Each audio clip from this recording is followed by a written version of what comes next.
So welcome, Holly, and please come on up. Thank you.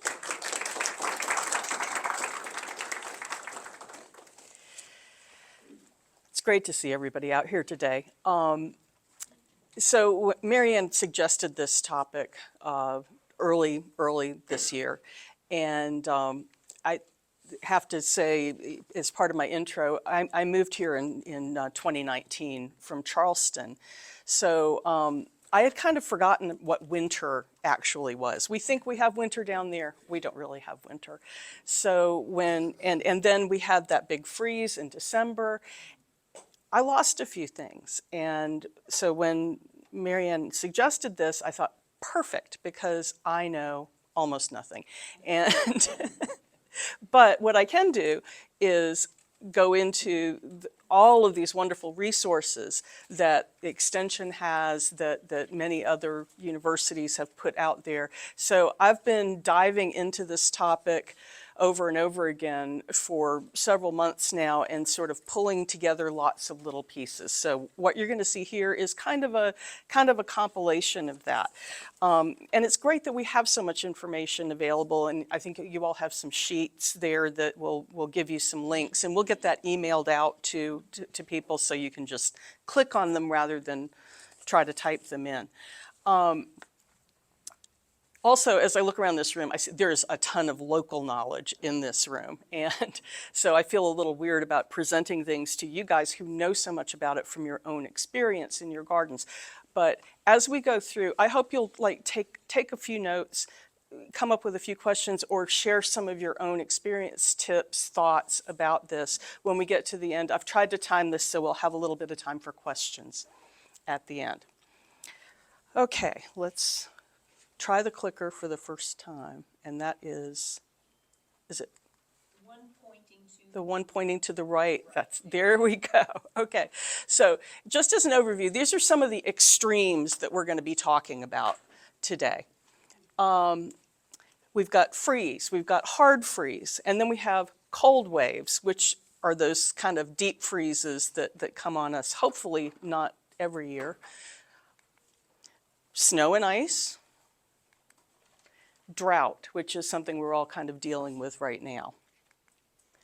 Storms, could be thunderstorms, could be high winds, heaven forbid tornadoes, but all of those things that tend to wreak havoc. Hail, heavy rain, and then heat waves. So one of the first things we want to do is know what's coming at us. And because weather can sneak up on you. It can catch you unaware sometimes, and you can't really prepare if you don't know what's coming. So I think most of us probably have our own sources for weather alerts and things like that, but especially if you've got a garden and you want to protect it, you need to be on top of what's coming.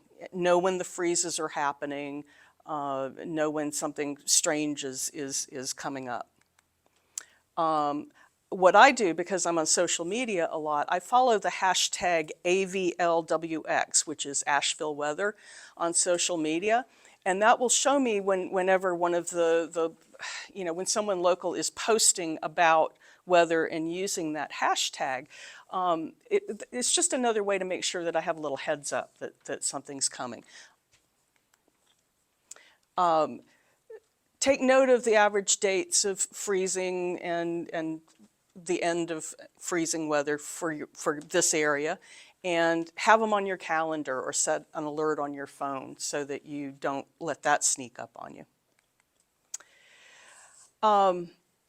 One thing I wanted to do real quickly is go over the difference between freeze, which is when the air temperature has gone below 32, and you get, some people will call it frost, and a hard freeze where it's down below 28 and then for an extended period. That's the technical term for a hard freeze.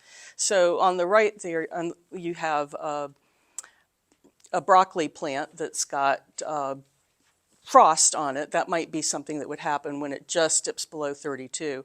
But a hard freeze where it's, and that could happen, that's a blueberries over there. I suppose that could happen too, but when you get it really hard, that's when you get a lot of damage.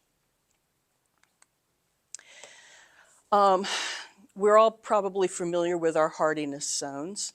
That shows Transylvania County, and mostly we are in 7A, right there. But we have places that are 6B, we have places that are 7B too. Now, these are based on averages, and so the average low temperature in 7A is going to go down somewhere between 0 and 5 degrees. On the other hand, it doesn't really matter what it is if you're getting like a big cold wave that's coming through and dropping you down below that. You're really, you can be in 7A all day, but you may end up with 6B or 6A for a day or two, and your garden's going to respond that way. So, oh, thank you. Oh, no, I'm fine. I'm fine. Okay. This is an interesting map because it's actually interactive if you visit that site. But this shows various points around the state and when their average first fall freeze is and the average last spring freeze. So for Brevard, October 13th is the average. I think we went a little earlier than that this year, many of us anyway.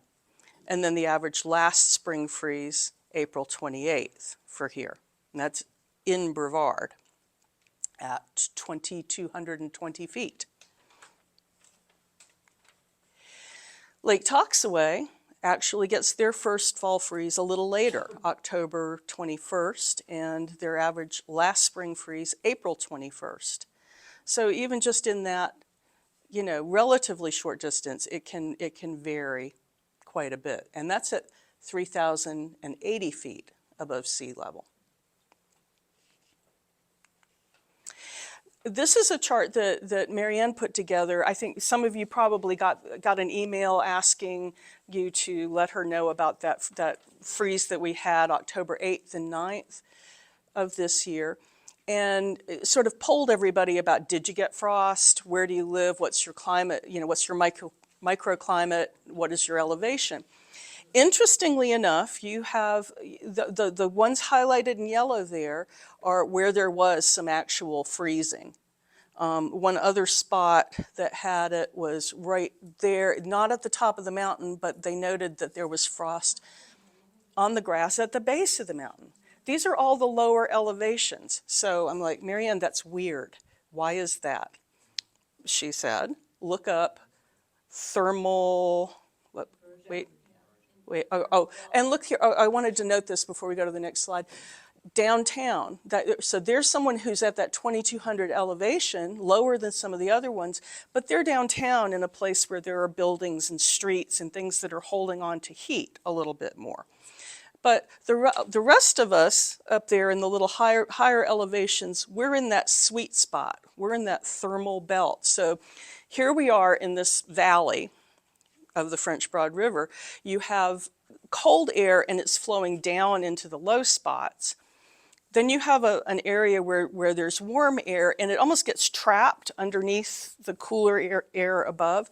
So if you're in a place where you're in a low-lying area, or if you look over there to the left, that little pocket that's kind of in between a couple of hills where the cold air has flowed down, those are going to be the areas where you need to watch out for frost, more so even than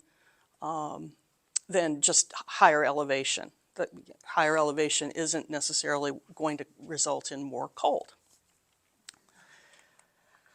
And then you get what weather throws at you. This is a map of what the predicted low temperatures were around right before Christmas last year. I think some of our area was predicted to get down in that 0 to 5 range. I know personally mine was -3, which I have not experienced since I lived in Maine a long time ago. So that was pretty shocking. Did anybody else get down into the negatives in their garden? 2 degrees, yeah. So what do you do to prepare for stuff like that? You know, it's kind of an anomaly, and yet it's not. Every now and then you get something like that. So fortunately, we have a few things that we can do, including making a plan. Winter is coming. What are my hardiness ratings?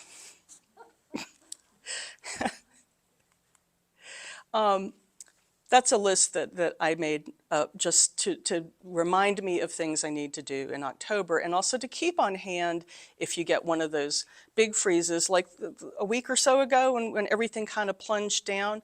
I'm like, I don't need to make this up every time as I go along. Why don't I just learn from what I've done before and write down the plants that I need to save?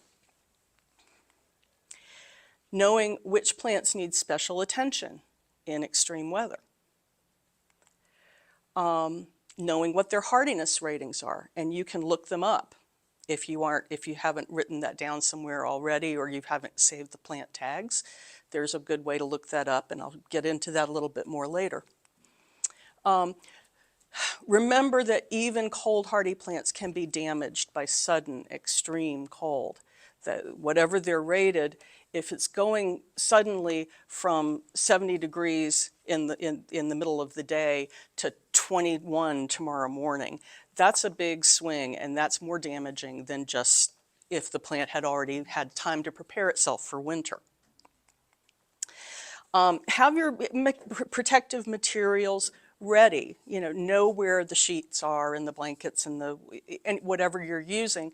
Have them somewhere where you can grab them quickly if you need to. We all live busy lives, and sometimes that gets neglected if you aren't ready to go. And set some reminders on your phone or your calendar if you need them. If you've got cold weather that's predicted 3 or 4 days out, you can throw a little thing on your Google Calendar or whatever and just say, hey, Tuesday night, don't forget.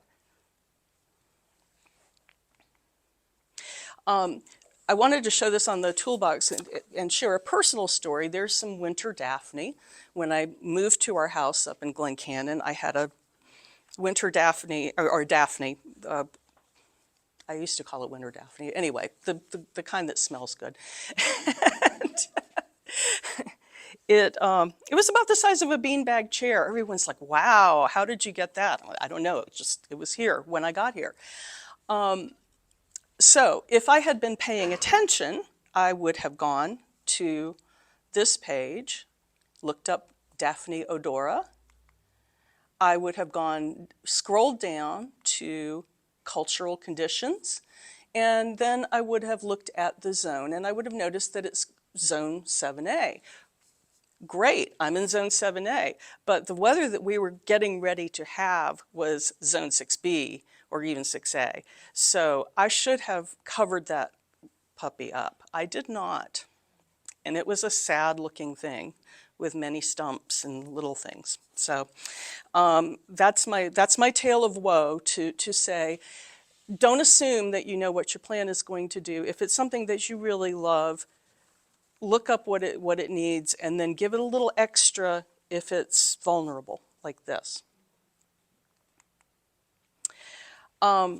Also, be aware that some plants are more susceptible at certain times of the growing season. So camellias, particularly with anything that's got buds that are beginning to show color, those are going to be more likely to be damaged. You may lose the flowers. Blueberries, again, can be, they may be able to handle the cold most times, but if it comes on while they're blooming like that, you're going to lose some of it, if not all. What just happened? Oh, okay. Let me make sure. Okay, there we go. So, talk about protecting the plants before the cold arrives. Watering is really, really important. Why? Well, moister soil is a better insulator. It helps to protect the roots from freezing. The plant, being well hydrated, is better able to handle the effects of cold. So you want to water well, and hopefully at least a day or two before the cold arrives. You don't want to be out there, when it's like 36, pouring water, because that's no fun anyway. And also mulching to protect the roots, to hold the heat of the earth in, to keep them from freezing, and also to keep that moisture level in there good. So here are some time-honored favorites for protecting your plants. You've got floating row covers that are being supported by hoops, or you could use garden stakes or any number of things to hold them up. That's nice. You can buy that in big rolls, or you can do what I do, which is go into your closet, pull out the old bed sheets, blankets, painting drop cloths for painters. Wonderful protection, and usually those are nice and big too, unlike the sheets, which you sometimes have to pin together. Bed sheets and blankets, supporting them so that they don't, if there are things that need support, so they don't crush the plants, and also keeping them up off the leaves as much as you can so that they aren't right up against things. And then securing the edges with rocks, bricks, staples, whatever you have on hand. A lot of times we get a little wind with cold weather, and it doesn't do any good if your cover gets blown away. No lollipops. The leaves are all very happy. The rest of the plant is going, what happened to my ground heat? I had all this lovely ground heat coming up, and it's not there anymore. You want to cover it all the way to the ground, and again, holding it down with something, because the earth is a lot warmer than the air, and by covering it in that way, you're helping to hold that heat in around it. Avoiding plastic. Now, there are some ways to use it cautiously, but if you have plastic right up against your plant, the next thing you're going to have is moisture that's going to come up. It's going to freeze, thaw, and also if you think about a leaf and then you put plastic right next to it, there's no insulation there. That's just going to freeze. So some people will use a little plastic over their cloth coverings in order to help hold that heat in. But generally, most people are warning against using plastic. So as Drake would tell you, covering plants with plastic sheets, no. Covering them with bed sheets, yes, that's the way. I'm sorry, I had to get into the memes.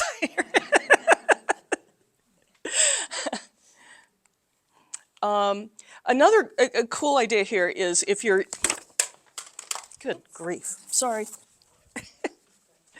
If you're covering them anyway, but you just want a few little extra degrees of heat, you can use the miniature string lights, and that'll add just a few degrees of warmth to whatever you've got in there. It also looks kind of pretty.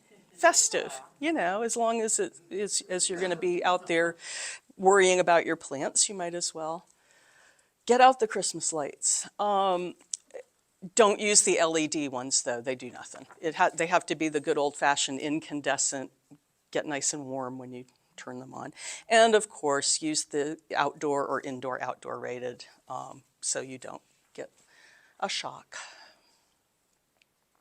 Let's go to, okay, here are a couple of other things we can do for smaller plants like that. If you have things that are in the ground, or maybe some small pots or things like that, you can sort of bury them in leaves or straw or things like that. Put them up against the house, put them somewhere protected. But using leaves or pine straw or other kinds of straw as insulation will protect them from a certain amount of cold, because again, it's holding in the ground temperature. Cloches or clear plastic jugs, people have used bottles there. Buckets, 5-gallon buckets are great. Cardboard boxes turned upside down over plants are a good way to do it. You do need to be sure that you remove some of these. at the right time, particularly if it gets really warm again soon, because if you use a clear plastic covering like that, you can end up cooking it rather than saving it. But those can be really helpful. And then I love this idea, the wire cages filled with leaves or straw. So if you've got some kind of wire, chicken wire or something around the house, and you've got a small thing that needs some protection, just throw the leaves right in there with it and make sure that there's no green showing. And that's a good protection for that plant.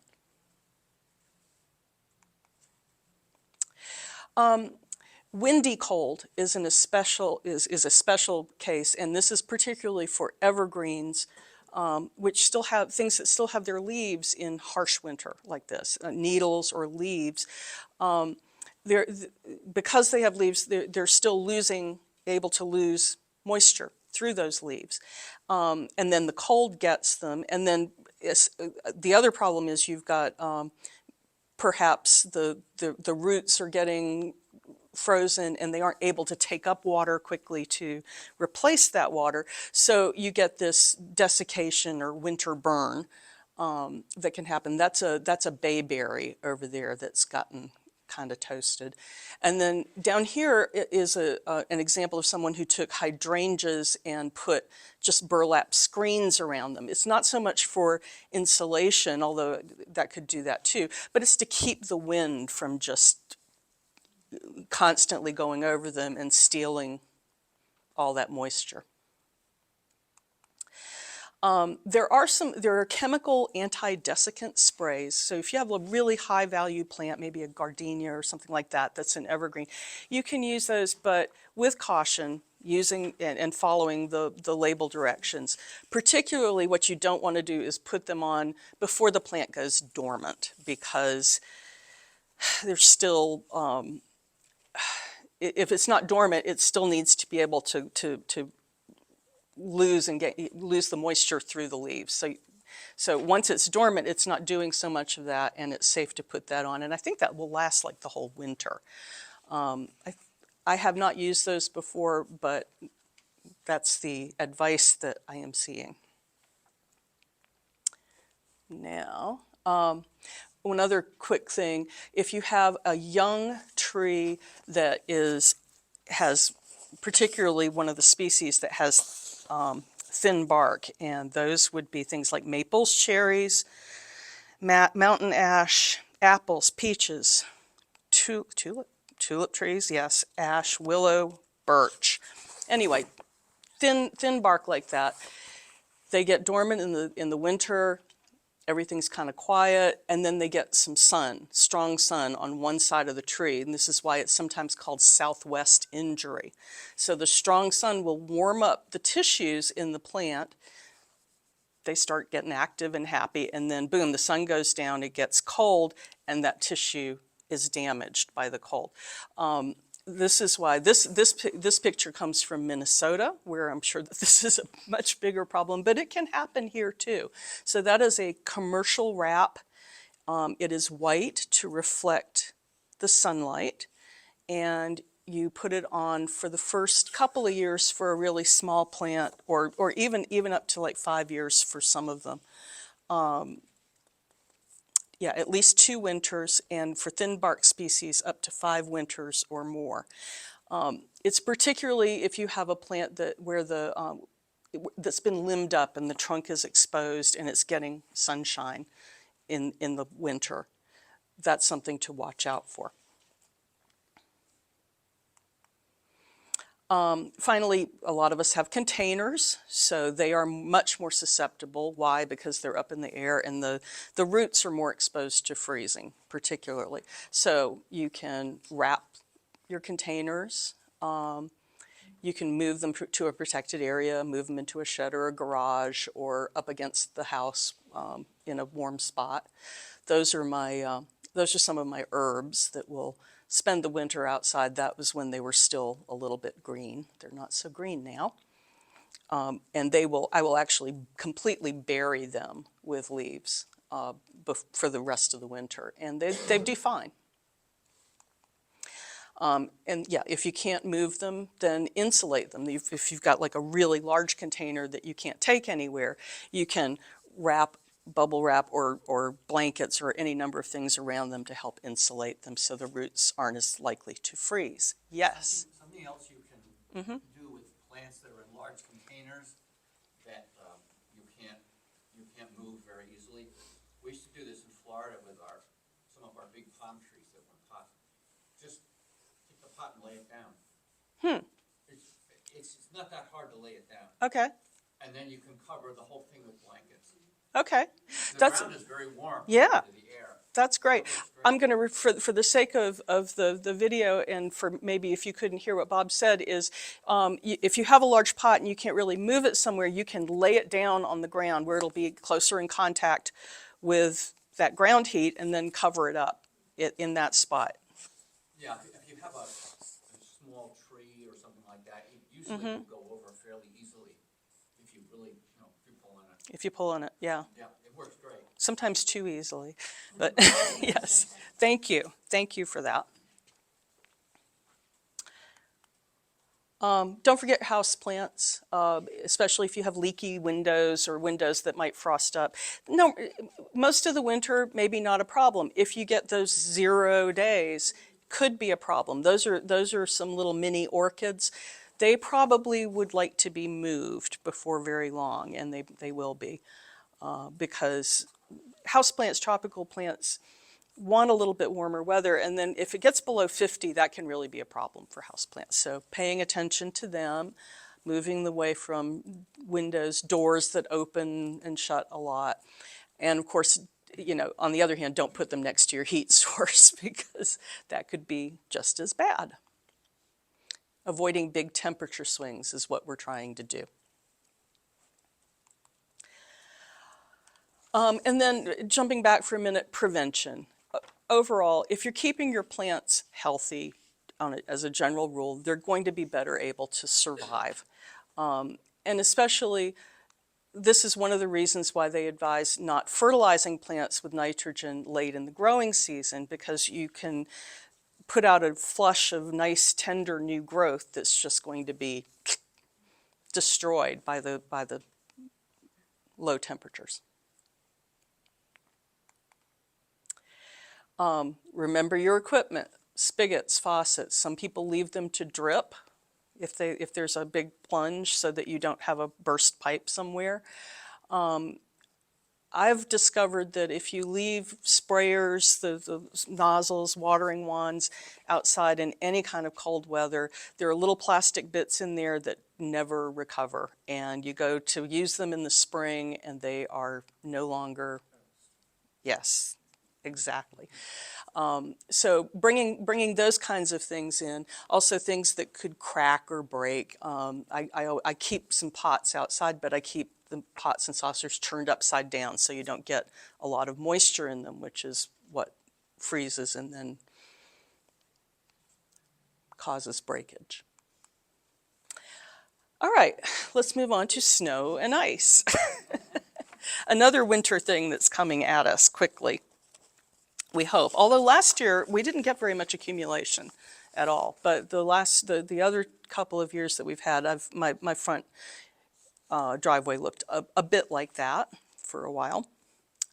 One of the things about snow and ice is the effect that it has on plants, particularly plants, trees and shrubs that have these long multiple leaders, and then the snow gets on them or the ice and they go like this. And they can bend, they can break.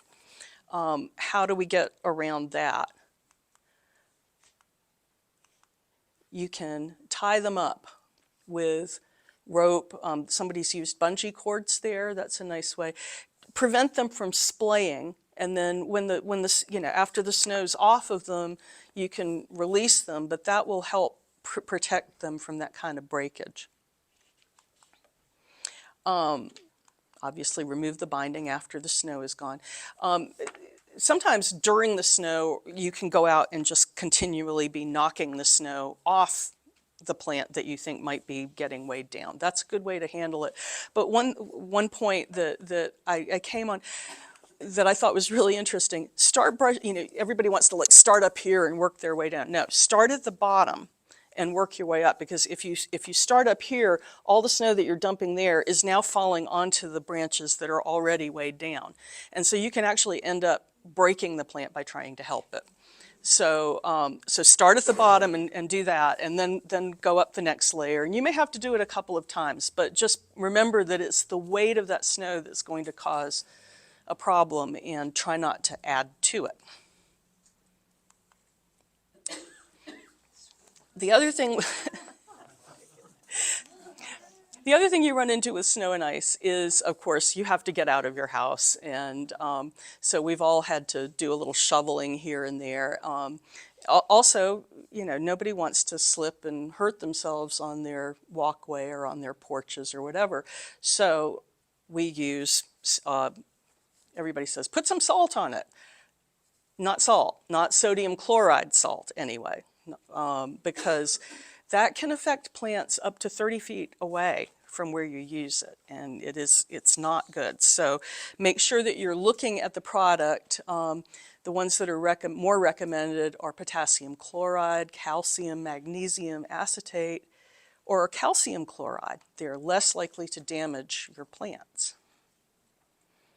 And finally, if you don't want to go the chemical route, coarse sand or sawdust are ways that you can provide a little bit more traction for yourself without putting chemicals into the yard.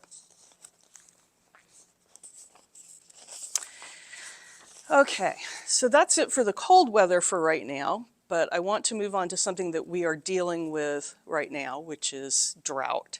This is the U.S. Drought Monitor page for North Carolina, and I think you should be able to see if you can. We are at D2 severe drought in Transylvania County, along with a big chunk of western North Carolina. And of course, that's presenting some difficulties for everybody who's got a garden. So here are a few pointers, and the first one is really obvious. So we're all wishing that we could go out and put some plants in the ground right now in the fall but that's not what we want to do. No new plantings right now. It's a good time to just hold off. If you do have to plant something, of course, you're going to want to water it and baby it a lot, but this isn't a great time to be planting. Don't be encouraging new growth on your plants. Of course, this time of year in the fall, that's not going to be so much of an issue anyway, because you wouldn't be doing that. But if the drought were happening more in the growing season, don't be trying to fertilize or prune in a way that's going to encourage brand new growth, because that's going to further require more water that isn't there. Mulching well, obviously. Removing weeds, because they're competing for the same water. Watering slowly and deeply. Down here we have soaker hoses, which are a really good way to get water slowly and deeply into the ground. This is a little trick that I use that's a fairly new maple, Japanese maple. And that's a cat litter container. It's probably about 2.5 gallons. And I have 3 or 4 little tiny holes poked in the bottom of it. That's why I have written watering on it, so I don't try to carry water around in it. But you fill it up and plunk it down next to the plant, and it takes about 30 minutes for all of the water to drip out of it. But especially because it's on a slope, that way I know that the water is all getting right into the root area of the plant, and I don't have to stand there, and water and water and water. So if you've got especially a plant that you're like, I've got to make sure that gets the water, that's a good way to do it.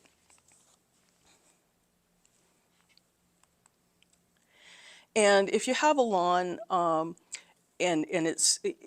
let it go dormant rather than trying to water it, bring it up and go back and back and forth. It's less stressful for the turf if you are just let it go dormant until the drought is past.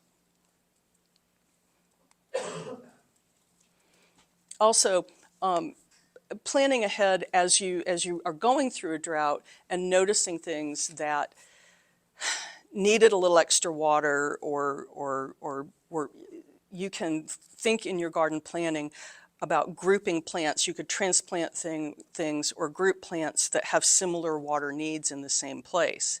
So you aren't having to run the hose over here and then over there and all around.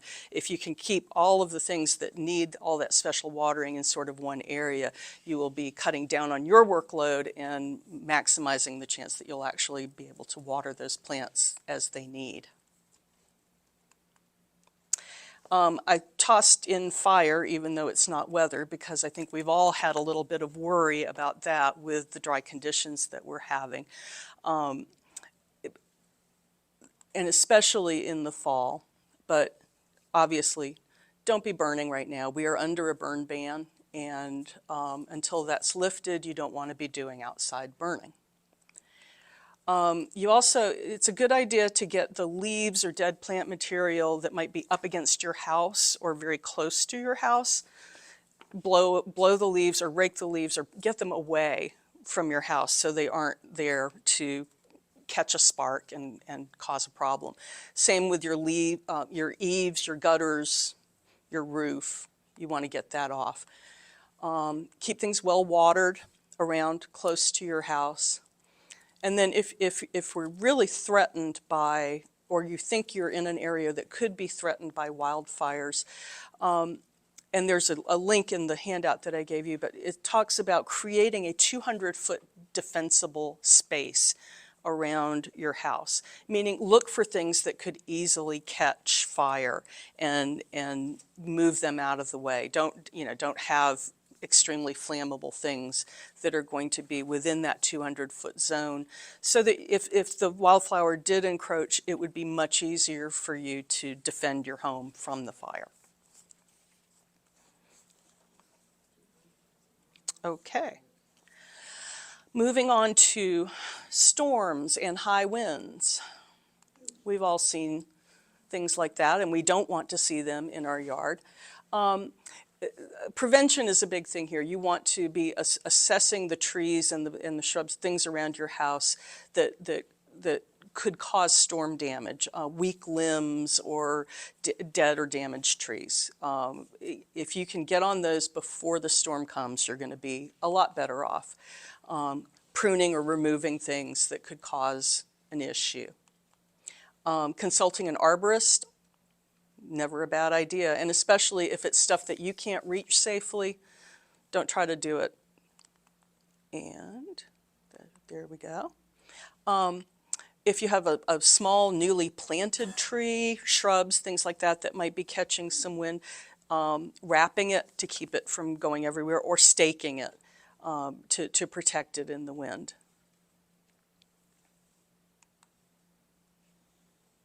And keep yourself safe too. Storms like this can be hazardous to people as well as plants, so don't be running out in a thunderstorm. We can replace the tree, we can't replace you. Heavy rain and hail. Covering plants or bringing them indoors. The picture on the left there is broccoli that looks like it's been, well, hit with a lot of hailstones. It's all full of hail. And this is a real problem for people who are growing food crops. Strawberries particularly can be just wiped out by hail. And over here on the right is a strawberry crop that someone is using row covers with hoops to protect them before a predicted hailstorm. And there's some evidence that can help. It at least keeps things from getting completely beaten up. So if you have hail in the forecast and you're concerned about a particular plant, covering it up could be a way to do it. Also, when we get heavy rain, everybody has that happen. Yes, and like right before it's ready to pick too. So I grow mine in containers, and if I'm going to get, for one thing, consistent watering, helps them stay nice and juicy anyway. But you can like maybe cover the containers so that they aren't getting overwatered during that storm. Or you could, pick them when they're not quite ready and get them in before they crack. But, just be aware that if you get a lot of rain, it's also going to make them taste kind of for a while. Flooding. Hopefully none of us have our gardens in a flood zone. But you may know people who do, or, things can happen. And so couple of things here. Take photos and notes during it if you can. What was underwater, how long, because that can help, after it's over with, that can help you figure out what you need to do to mitigate what actually got in the floodwater. Floodwater is nasty. It has pathogens, it might have chemicals, you never know. This particular picture, I think there's a dog run nearby there. So yeah, no, I don't want those tomatoes. Thank you. That's fine. And those pathogens linger for a long time. And if you have like leafy crops, they're going to get in every little crack and crevice. E. coli, no, thank you. Do not eat anything that comes out of that. And depending on what was in that water, you probably will want to get the soil tested afterward before you try gardening in there again. It can't really test, the soil test isn't going to check for pathogens, but it can test for chemicals, or not the normal soil test, but I think there is one, right, that does for contamination. So if you think there's any chemicals going on. And then wait for, I think it's 100 days for root crops and 60 days for other kinds of crops before you replant to give things kind of time to settle down. You may also want to put like a raised bed rather than planting right back in that soil. Extreme heat. We do get some of that. And I have done that. That's not an actual picture of me, but so, and a lot of this is the same as it would be for drought. Hold off on new plantings. If you already have some things at home in pots or something, baby them, put them in a shaded or more protected place, keep them well watered, and then wait until the heat wave has passed before you put them out there to fend for themselves. Before the heat wave arrives, watering and mulching. We want to keep the water in there. During the heat wave, watching out for heat stress. But note that wilting, and that's your hydrangea there that loves to wilt in the heat, loves to just, that may not mean that it needs water. So don't automatically reach for the hose if it's wilting. Sometimes that's just a reaction to the high temperatures and the fact that, like us, the plant is like, it's transpiration, but it's trying to cool itself off by releasing water, the evaporation of water. And the roots just may not be keeping up with that process right at that moment. But check the soil and see. If it's still moist, you can wait it out a little bit. If it's dry, obviously try not to let it get dry, but then you can water. And when you do water, long, slow, and deep. So those drip methods that we talked about for drought are good. And pay attention to yourself. Hydrate yourself and cool yourself, because no plant is worth getting heat stroke.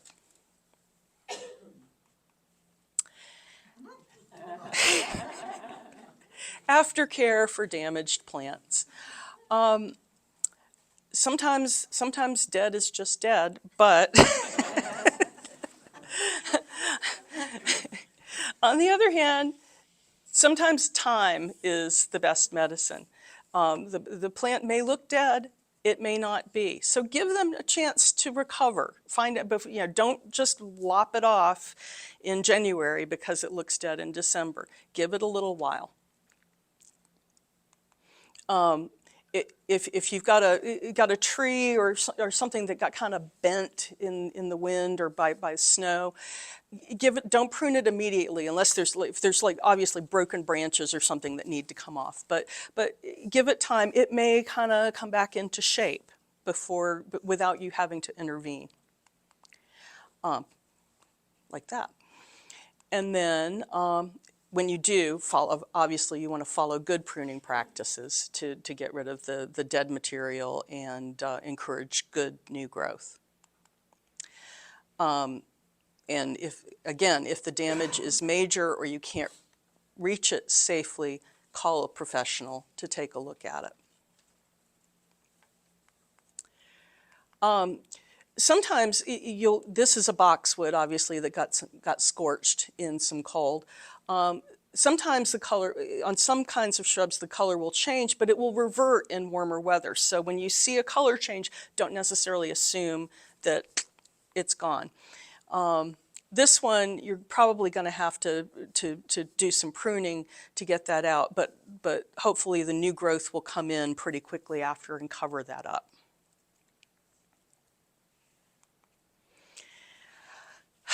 Don't give up too soon. So that is my Daphne. It's back.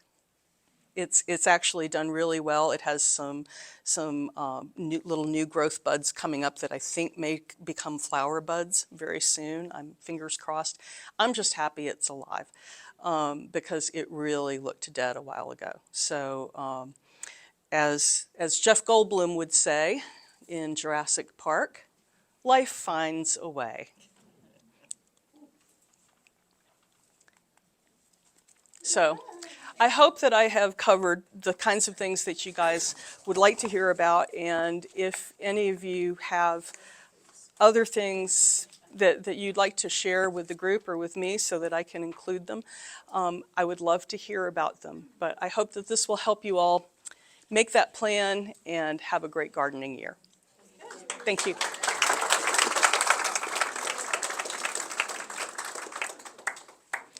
Brenda. Holly, I just had a question for the group. If anyone has any experience with overwintering potted ferns, hanging ferns. I have some on my front porch. They're lovely. I'd really like to try to keep them. Yeah. I think the house is just too dry to put them inside my house. But if anybody has experience with them, I'd love to have a greenhouse, but I Yeah. don't. So the question is overwintering potted ferns from the porch. Yeah. Liz? I have some rabbit ferns. I don't know what kind of ferns you're. The hanging ones, like They're Boston Boston ferns. So I have a shed that I put the rabbit ferns in and water them very little over the winter. Or if you have a basement, I mean, they will probably be okay over the winter in the cool of the basement. with no water, and if it's A dark, little that's bit, okay? a little bit water, you know, like maybe once. I read an article on homestead and chill, and she talks about cutting them, making sure they're watered, cut them back. She said you can even divide them into thirds, clumps, and do what Liz is saying, put them in your garage or in a basement. Garage, Just that would work. leave them be, and they'll come back in the spring if they don't Great. get damaged first. Okay, Right. try it. So before they get frozen, bring them in, water them well, cut them back, and put them in a cool shed or garage or somewhere. Yeah, and hopefully they'll spring back in the spring. I'll let you know, thank you. Question? Okay, to ask another question? Oh, yes. Okay. We moved here in February into a brand new home with no landscape. Ah. And we had a company called Equinox in Asheville that does mostly native plants, develop a landscape plan for us. And we spent almost the entire time from February to now planting plants. And we have probably over 40 different kinds of trees and perennials and all sorts of stuff. And we have spent a fortune on watering. Yes, Because we can't let our brand new plants die. exactly. And because we took fortune on the plants too, and besides, we just don't want them to die. Yes. So my question is, given the situation that we're in now, can you ramp down your watering in the winter? Do we have to keep, we have a very sloped lot, and we have sprinklers everywhere, and it's a maze of turning valves on and turning valves off, and, we thought this was an area where you didn't need to have an irrigation system, that was. Yeah. Yes. So anyway, So I to, have a question about that. good. So to restate the question for everybody, new gardener, brand new thing, lots of new plants, been watering all year, and now that we're in a drought, and but we're entering fall in that cooler season when more of the plants are dormant. Does she need to keep that watering schedule up? What say you? I would say you can decrease it, because I don't know how many of them are evergreen versus deciduous, but particularly they're going to go more dormant in the colder weather, and also when they lose their leaves, they're not losing as much moisture. Good, yeah. But with the caveat, though, that you don't want to let them get really dried out, and you don't. So yeah, go and stick your finger in the soil, down in there, and see how it's doing. The watering spigots have a chance of freezing as well. Right, yeah, your spigots can freeze, and so if you're dragging hoses around for this, or if you have an irrigation system, you want to watch out for that freezing. But no, generally the needs are going to go lower, but then if you get that really crazy cold spell, maybe go out and give them a good soaking, again, because that's the insulation for them too. That helps them survive the cold. I'm trying to figure out, what would be a reasonable amount that we need to do, given that we have to count the Well, an inch a week is the usual prescription, but that's during the summertime, right? I would recommend, and I don't know if Bart probably would agree, right, Bart, that, that you wanna check your trees, your new trees, especially if you've got evergreen trees. Those are the ones that are gonna be the most susceptible, plus the most expensive to replace. If you've got, perennials, Rudbeckia and things out there, they're fine for now.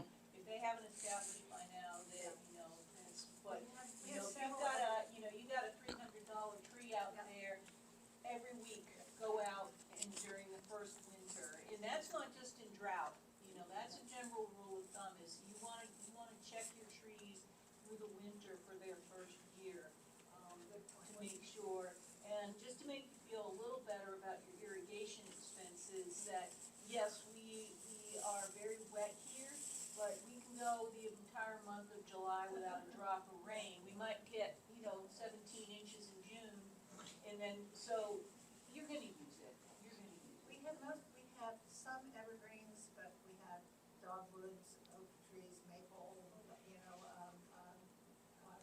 Japanese maples. We have a huge variety of different trees. Right. But we also have a few of the evergreens as well.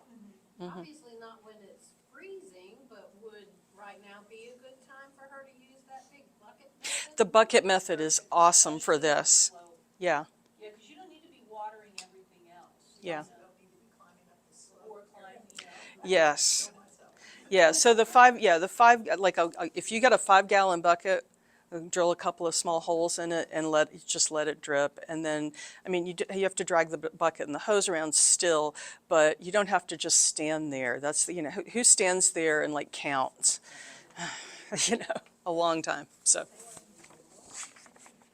I'm pretty much a rookie on planting, and I just planted, I've got a big circle in the middle of my yard that I planted all these perennial flower.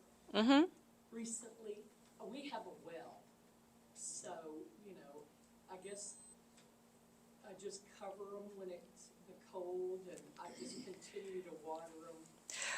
So the question is about a new perennial bed that's been planted, and how to be caring for it at this point. And now, if these are perennials, I think a lot of them with this cold weather are probably either have gone dormant or should be. And this is kind of a problem I'm having. They're all shriveled up. Is that because they dried up, or is it because they got frozen? Well, mostly yes. The answer is yes. And again, you just physically check and around some of these plants. If there's some moisture in there, that they're probably okay. but keeping them, making sure that there is always some moisture and that they don't get completely dried out in the winter because we're all doing other things in December. Even when it's super cold out, no, obviously not when it's like below freezing because you aren't going to, want to do that. But before when it's not on those nicer days, just check, make sure that it's moist in there, and then if it needs a little water, go ahead and give them some. But they don't need as much right now because they're sleeping for the winter. What about the well water's so cold, they don't mind? No, because they're cold too. Whatever I mean, the well. Yeah, the well. I mean, if it's coming up out of the ground and the plants are in the ground, so they're all the same temperature, right? City water is the same. City water's the same. Yeah, it's the water temperature is around the ground temperature, so they're fine. Rodney. I just wanted to say Oh. real quick, sorry, Rodney, but yeah, chopped up leaves, if you can cover your bed with chopped up leaves after you water it nicely, that's gonna hold it for a good long I time. put a truckload of mulch. Okay, Mhm. mulch is great, mulch is Yep. great too, so I bet yours are doing just fine. Okay. Yeah, Marion mentioned, and Rodney mentioned the chopped up leaves, and you probably heard us talking about using a batch of those at Silvermont.